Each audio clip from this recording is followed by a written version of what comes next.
In an earlier video, I posted something that was in reference to the brown paper sack tan test. And I was just basically posting my beliefs or my viewpoint on what I had observed. However, in one of the I got comments, and in one in particular, he responded that I was living out of a different time frame, and that this no longer happened, and this was not relatable to anything that's going on today.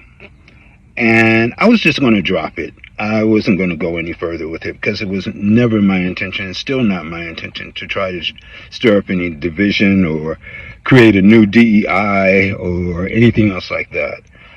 My thought was that I was trying to deal with the hypocrisy of so many in the movement that don't understand or can't relate to why there is that hierarchy, or how all of that is happening and why it's so unfair, when a lot of those same people are either doing it directly or co-conspirators with those that are doing it within the community. That was my point. Personally, I think everybody should be judged by their own merit, and no one should be visually because of skin tone or eye color or hair color or place of family origin. None of those should actually ever come into play as far as determining one's worth. But it got me to thinking. He said that being on one side of the brown paper sack tan line had no advantages, and it made me think, and I started realizing how many more advantages those have. And so what I asked him to do, just purely out of the blue, I mean, this wasn't pre-thought, this wasn't a gotcha moment or anything else like that, but I asked him to compile a list of the people that he admired, black people that he admired, those in politics, those in acting positions, actors, actresses, singers, hip-hop artists, ball players, politicians, whatever, businessmen, and put them to the brown paper sack tan. The brown paper sack tan test. So he said no, that wasn't necessary. He wasn't going to do it. And my response was, the reason that you refuse to do it is because then you move out of the victim class.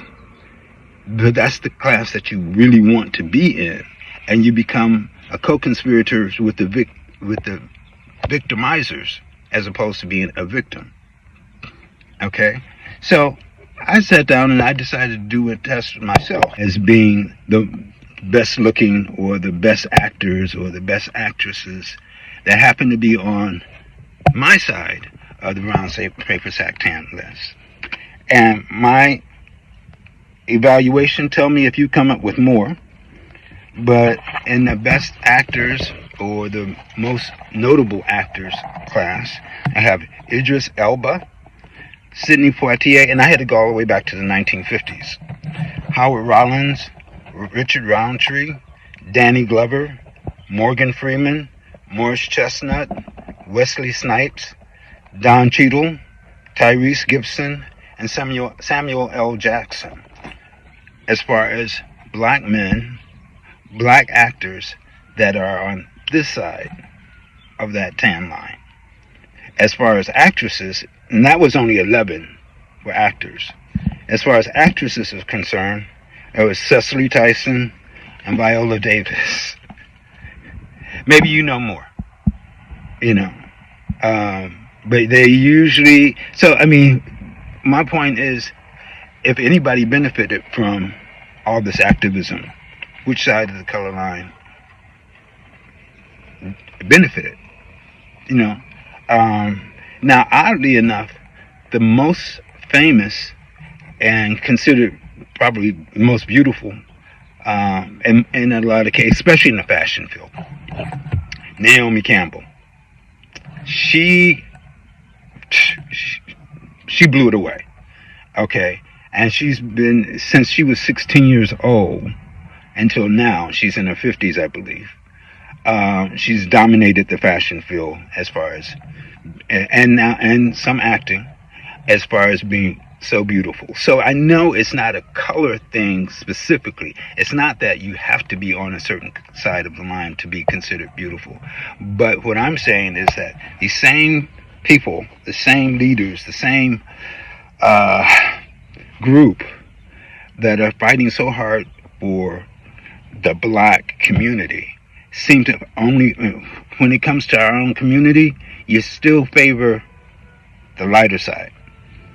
Okay, the side that's closest to being white. So, what achievements have you done except build things up for yourself?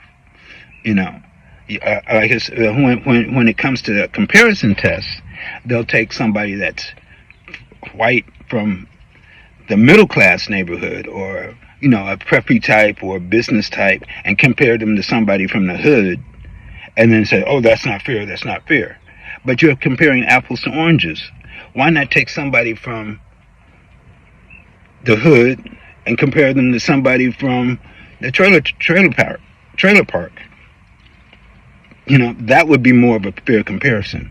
Or somebody from the Appalachians, what's commonly known as the hillbillies. Why not do that kind of a comparison? But you want to show such a disparity. You want to show such a disparity between the two groups, but you're not playing by those same games. Because when you get ready to praise the black accomplishments, you go to the ones that are, if you blink hard, they could be white.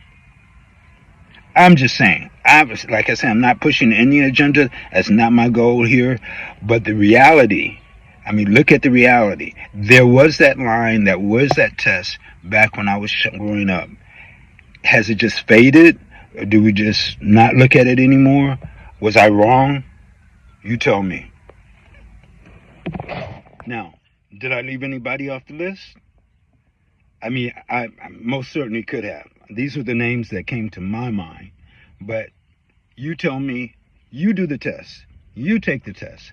You list all the top black, well, like I said, whether it's politicians or musicians or artists or whatever, and you do the test. Now, I'm not saying there's not dark-skinned blacks that will be on that list, but when you do the comparison, you'll see that the percentages don't come close.